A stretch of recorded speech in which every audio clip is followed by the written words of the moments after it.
Hi guys, welcome back to Math Jamboree. Today we're going to talk about circles. The circle shown has a circumference of 12 pi.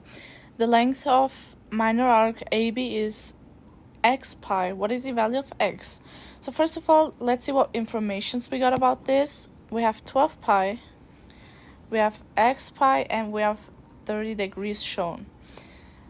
So one more obvious information we got is that the whole circle is 360 degrees, obviously.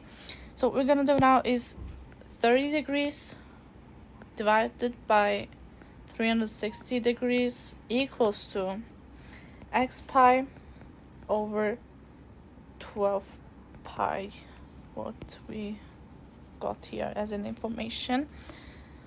And then we're gonna simplify this fraction, which is 1 over 12 equals to x pi over 12 pi.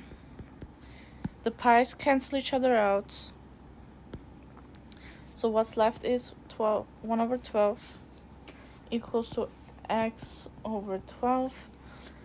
I think the answer is already obvious, but we can still do a cross multiplication to make sure that we get the right answer.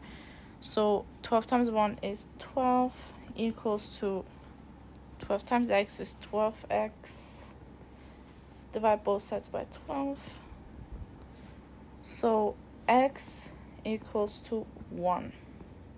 This is the solution to this given question. I hope this video helped you out. If it did, give it a thumbs up, and if you have any questions, comment down below. Thank you.